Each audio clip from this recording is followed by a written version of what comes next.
वालेकुम everyone, it's me Barira Fatima and welcome to my vlogging channel. So guys, जो मेरा आज का व्लॉग है ये मैं स्टार्ट कर रही हूँ तकरीबन सुबह के 11 बजे से। और सुबह ही सुबह हम जा रहे हैं चौकुम्हारा वाला से सहूलत बाज़ार की तरफ, क्योंकि ये बीच में मेट्रो की वजह से रास्ता बंद हो गया, वरना छोटा सा रास्ता था, घर के करीब ही पड़ता था।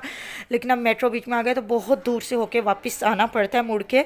तो बेसिकली हम सस्ता बाज़ार आए थे। मेरी अम्मी को कहीं से न्यूज़ से आई थिंक पता लगा था कि सस्ता बाज़ार लगता है यूँ वज़ीर आला पंजाब की तरफ से, और मतलब मुसलसल लगा ही रहता है। तो मेरी अम्मी ने कहा कि चलो मैंने वहाँ विज़िट करना है। अम्मी ने अब्बू से ग्रॉसरी के पैसे लिए, ग्रॉसरी लाइक सब्ज़ी गोश्त वगैरह के। तो बेसिक जो ग्रॉसरी आती है वो तो अब्बू ही लाते हैं। तो हम यहाँ पे आए थे और सबसे पहले एंटर होते ही एक बड़ा क्यूट सा बच्चा था, लाइक 7-8 ईयर्स का, और वो ये सेल कर रहा था और मुझे बहुत अच्छा लगा और मैंने उससे काफ़ी बातें भी की। और वो ये ड्राई फ्रूट सेल कर रहा था और फ्रूट के स्टॉल पे भी वही था। इसके अलावा यहाँ बीफ था, तो मेरी अम्मी आते ही बीफ लेने लग गई। और मैंने अम्मी से फिर बाद में पूछा था, यानी शॉर्ट में रिव्यू दूंगी, मैंने अम्मी से पूछा अम्मी कुछ सस्ता भी है? तो अम्मी ने कहा हाँ सस्ता है। लेकिन मेरी अम्मी को नहीं पता था, रात को जब मैंने उनसे फिंगर चिप्स बना के हवा को दी तो वो इतने मीठे आलू थे। आलू लिए मेरी अम्मी ने यहाँ से, मेरी अम्मी ने यहाँ से बीफ लिया, यहाँ से मेरी अम्मी ने काफ़ी सारा फ्रूट लिया। बाकी सब तो ठीक था, लेकिन आलू जो थे ना मीठे थे, जितनी शक्करकंदी भी मीठी नहीं होती, तो काफ़ी मीठे थे। मीठे आलू आ गए हैं वो, लेकिन 65 रुपये किलो मिले थे। तो मेरी अम्मी काफ़ी खुश हो गई कि काफ़ी सस्ते मिल रहे हैं। जो नमकीन आलू थे एक्चुअली जो वो कह रहे थे न्यू है, वो 120 रुपये किलो मिल रहे थे। आई डोंट नो, मैं कभी लेती नहीं हूँ, मेरी अम्मी ख़रीदती हैं सब्जियाँ गोश्त वगैरह, तो मेरी अम्मी को लगा था कुछ रीज़नेबल है। वैसे भी मेरी अम्मी सारी देसी मॉम्स की तरह, जिस तरह वो एक बनाया था ना राहिम परदेसी ने, एक फ़नी वीडियो बनाया था कि रमज़ान शरीफ में किस तरीके से देसी वेमेन ग्रॉसरी करती हैं। तो उसके अंदर वो रूह अफ़ज़ा की 6 बोतलें डाल लेती है, नसरीन जो होती है, और क्या क्या डाल लेती है। जब उसके हस्बैंड उसे खींच के लेके जा रहा होता है तब भी वो चिल्ला रही होती है कि रुको, केले थे ले लें दो। तो मेरी अम्मी की भी वही हालत थी लिटरली, कि मेरी अम्मी ने ये माल्टे शाल्टे, यानी माल्टे शाल्टों से मतलब ये मौसमी और ग्रेप फ्रूट लिया, और मेरी अम्मी ने ली बहुत सारी सब्ज़ी ली, आलू लिए 10 किलो, और बैंगन लिए, गोभी ली, बंद गोभी ली, और खीरे लिए। सब कुछ लेने के बाद भी मेरी अम्मी को एंड में ये था केले ले लूँ। तो ये वो आलू थे, और वो एक पे आपको बास्केट नज़र आ रही है, वो वाली बास्केट में नमकीन आलू थे, जो कि वो एक्चुअली कह रहा था कि न्यू आलू हैं। उस टाइम पता नहीं चला, अब ये बाद में बता रही हूँ कि वो नमकीन आलू होंगे शायद, क्योंकि वो एक्सपेंसिव थे और ये 65 रुपये किलो थे। और मेरी माँ ने यही ले लिए और ये सारे नमकीन आ गए, और मेरी अम्मी ने यहाँ से काफ़ी सारी सब्ज़ी ख़रीदी। और वो सब्ज़ी वाले भाई का कहना ये था कि इसलिए यहाँ पे आलू इस दफ़ा महंगा मिल रहा है कि मुल्तानियों ने आलू उगाने छोड़ दिए हैं। पिछली दफ़ा 20 रुपये किलो था, क्योंकि पिछली दफ़ा हमने उगाए थे मुल्तान वालों ने, तो इसलिए। मेरी अम्मी ने काफ़ी सारे खीरे ले लिए, जो कि एक अच्छी बात थी। खीरे मतलब हमें बहुत ज़्यादा, सारे हमारे घर में सब खीरे बहुत ज़्यादा खाते हैं। और मैं अम्मी को आइडिया दे रही थी, अम्मी आप शिमला मिर्च भी ले लो, शिमला मिर्च गोश्त बना लेंगे, या शिमला मिर्च किसी और चीज़ में डाल जाएगी। लेकिन हमारे घर में ज़्यादातर लोग सब्ज़ी नहीं खाते हैं, दालें पकती हैं या गोश्त बनता है बस, और कुछ नहीं। फिर भी मैं क्योंकि साथ थी तो इसलिए काफ़ी सारी हमने वेजीज़ ले ली, और मुझे काफ़ी खुशी हो रही थी, महंगी थी या सस्ती थी, लेकिन वेजीज़ तो थी। और पता है एक मज़े की बात, मुझे तो मीठा आलू पसंद है, इसलिए मुझे कोई इशू नहीं था, लेकिन अम्मी वगैरह को पसंद नहीं। अगर किसी को नहीं पता सहूलत बाज़ार कहाँ पे है, तो सहूलत बाज़ार वहीं पे है जहाँ मदनी चौक वाला जुमा बाज़ार या इतवार बाज़ार लगता है, और उसके बिल्कुल बाजू में लंडा बाज़ार है। बहुत ह्यूज, बहुत बड़ा और बहुत ज़्यादा रीज़नेबल। अच्छा, लंडा बाज़ार सुन के एक अजीब क्रीपी सा फील होता है, अजीब सा फील होता है कि लंडा बाज़ार यार।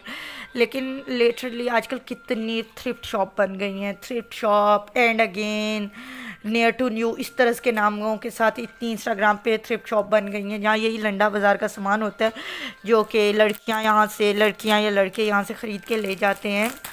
ऐसा वो शॉप वाले भाई कह रहे थे, ये लंडा बाज़ार के जो ऑनर थे वो कह रहे थे कि वो यहाँ ख़रीद के ले जाते हैं। और फिर मैंने खुद देखा 1800, 1000, 1500 में वो एक स्वेटर एक शर्ट दे रहे होते हैं, बिल्कुल उन्हीं प्राइसेस में जितना के टी शर्ट अगर हम 1500 की ले रहे हैं, तो वही टी शर्ट आउटफिटर्स की भी 1500 की न्यू मिल जाती है। तो बंदे को ऐसे फिर थ्रिफ्ट का मतलब क्या है? तो मैं ये सजेस्ट करूँगी आप लोग जाके यहाँ शॉप से लें। हम बिल्कुल भी पसंद नहीं करते हैं, लंडा बाज़ार से नहीं लेते मेरी फैमिली, लेकिन अब मैं थोड़ा सा, मेरे लिए इसके मीनिंग बदल गए हैं। सस्टेनेबिलिटी थोड़ी सी होनी चाहिए लाइफ में, कि आपको पता है कि हमारे प्लेनेट के लिए कितना ज़्यादा अच्छा है। आप लोग ये देख लें कि घर आके मेरी अम्मी ने कलेजी बनाई थी, जो कि पहले से फ्रोज़न कलेजी मेरी अम्मी निकाल के गई थी, क्योंकि मुझे बहुत ज़्यादा पसंद है कलेजी। तो मेरी अम्मी वो बना रही थी, तो अम्मी ने कहा चलो तुम रेसिपी भी शूट कर लो। वो मैं शूट कर रही थी, लेकिन मैं आप लोगों को साथ ये भी बता दूँ कि हम लोगों को इसमें घबराना नहीं चाहिए। हमें सिर्फ लंडे से नहीं मैं कह रही हूँ, मतलब कि हमें जिस तरीके से बहन है वो दूसरी बहन को अपने बच्चों के पुराने कपड़े दे देती है, कज़न्स के पुराने कपड़े या फिर बहनों के ही एक दूसरे के कपड़े पहन लेने चाहिए। एक तो ये हमारी पॉकेट के लिए सही होता है। हमारे यहाँ एक बड़ा ट्रेंड वो पकड़ गया कि यार 2 दफ़ा ये सूट पहने, अब तो इतने लोगों ने देख लिया, अब मैं नहीं पहनूंगा। ऐसा नहीं होना चाहिए, पॉकेट के लिए भी अच्छा नहीं है और प्लेनेट के लिए भी अच्छा नहीं है। इस सारे भाषण के बावजूद भी मैंने शॉप या लंडा बाज़ार से कुछ नहीं लिया। मेरी अम्मी ने लिया 3-4 स्वेटर्स लिए, क्योंकि वो जो हमारे घर में काम करते हैं उनके लिए उनको चाहिए था बस। और उसके बाद हाँ मैंने भी लिया भाई, नहीं मैं इस चीज़ को बुरा नहीं समझती हूँ। बाय द वे मुझे कुछ पसंद नहीं आया, क्योंकि हम बहुत जल्दी में थे, असर कज़ा हो रही थी। मैंने एक कैप ली हवा आने के लिए जल्दी में, आप लोगों को वो धुलवा के जब हानी पहनेगी तो मैं आप लोगों को दिखा दूँगी, और मैं इसमें कोई शेम फील नहीं करती हूँ। अच्छा, ये जो था कलेजी मेकिंग के प्रोसेस में थी, और मैंने खाई, और मैंने खाते हुए आप लोगों को नहीं दिखाई, मैं बहुत थक गई थी। इसके बाद मैंने आज डॉक्टर के पास हवा को लेके जाना था, तो क्योंकि हवा के रैशेस बहुत ज़्यादा पड़े हुए हैं। हम डॉक्टर साहब का वेट कर रहे थे, और टू बी ऑनेस्ट मुझे डॉक्टर्स के पास आके बहुत ज़्यादा डर लगता है। तो बस यहाँ पे हमने हवा को चेक कराया, और फिर उसके बाद हवा को चेक कराने के बाद हम लोग घर आ गए थे, और तकरीबन रात के 8:30 हो रहे हैं। लेकिन अब रात के 8:30 ऐसे लगते हैं जैसे पता नहीं कितनी रात हो गई है। तो मैं पढ़ रही थी बेसिकली, ये टैग रखा हुआ है, मैं पढ़ रही थी, और पढ़ते साथ साथ हवा को सुला रही थी। नीचे ये देखें झूला दे रही हूँ उसको। यहाँ तक मैंने पढ़ लिया बुक अपनी। तो मुझे काफ़ी मतलब मेरा जो मेरी क्या FA था, तो उसके अंदर भी यही मेरा सब्जेक्ट था, तो इसलिए मेरे लिए इतना ख़ास मुश्किल नहीं है। और कुछ मेरी यहाँ नोटबुक्स पड़ी हुई हैं। एक ये नोटबुक है, और ये मैंने पिछले कुछ दिन पहले मंगवाई थी, और ये मुझे बहुत ज़्यादा पसंद आई, क्योंकि इसके अंदर हमारे बचपन के सारे स्नैक्स को इसके कवर पे हैं। तो मुझे अपनी बचपन की सारी फील्स इससे मिलती हैं। और इसके अंदर मैं कुछ ड्राइंग ऐसे कुछ डूडलिंग कर रही थी, ऐसा कुछ नहीं, ये मेरी ट्रैवल डायरी थी। और जिसके अंदर मैंने इनको ख़ास ट्रैवल लिखा नहीं, क्योंकि ये बहुत टेंशन वाले ईयर्स थे मेरे लिए। लेकिन मैंने ये कार्टून बनाए थे, और ये मैंने उस टाइम देखे एंग्जाइटी लिखा, क्योंकि उस टाइम मुझे बहुत स्पेयर एंग्जाइटी अटैक्स होते थे। और ये 2018 में मैंने कार्टून बनाया, और कुछ और भी ट्रैवल मेमोरीज़ हैं, थोड़ी बहुत हैं। और ये मैं आपको दिखाऊंगी, ये उम्मे हानी ने मुझे फ़र्स्ट टाइम गिफ्ट दिया था। और ये देखेंगे मैंने लिखा भी हुआ है कि ये मुझे उम्मे हानी ने नवंबर 2019 30 नवंबर 2019 को हानी ने सरप्राइज गिफ्ट दिया था। ये छोटी सी रेज़र थी, और ये कार्ड था, और ये उसने मुझे मतलब बना के दिया था, हवा के पैदा होने से भी पहले की बात है। इसके अलावा यहाँ भी हानी ने मुझे एक गिफ्ट दिया था, चॉकलेट लगा हुआ था इधर, टेप से लगाया हानी ने खुद, और मुझे गिफ्ट दिया, और वो फिर उतार के खुद ही खा गई थी नेक्स्ट डे, मुझे याद है, लेकिन वो लिखी हुई मेरी मेमोरी याद तो हानी मुझे ऐसे गिफ्ट्स का, हानी को यहाँ से मतलब हानी को ना गिफ्ट कम की बीमारी हुई गिफ्ट देने की। तो खैर बस। और एक में मैं अपना स्केड्यूल लिख रही थी, जो मेरा रजिस्टर है उसके अंदर कि अब यूट्यूब की क्या क्या वीडियोस डालनी है, मैं स्केड्यूल बनाऊंगी बाकायदा, और काम करूंगी। और पढ़ रही थी बस, इस टाइम मेरा यही काम चल रहा है। आप लोग बताएं क्या चल रहा है।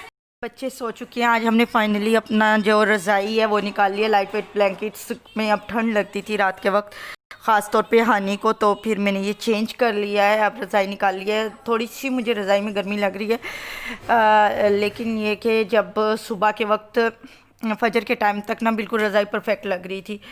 और ये मेरे हाथ पे सुरमा लग गया, क्योंकि मैं और मेरे बच्चों ने, आज हम तीनों ने ना, मेरी अम्मी रोज़ रात को सुरमा लगाती हैं, तो सुन्नत है ना, तो मैंने भी अम्मी के आज देखा देखी लगा लिया, और हवा वगैरह के भी लगा दिया। तो मैंने आंखें यूँ अपनी मसली, तो हाथ पे सुरमा लग गया, हवा के भी देखे लगा हुआ है। और मैंने ये गोली ली सनफ्लेक्स, क्योंकि मेरे मसल्स में बहुत दर्द होता है, ये मसल्स की पेन किलर है, तो फिर मैंने ये ले ली।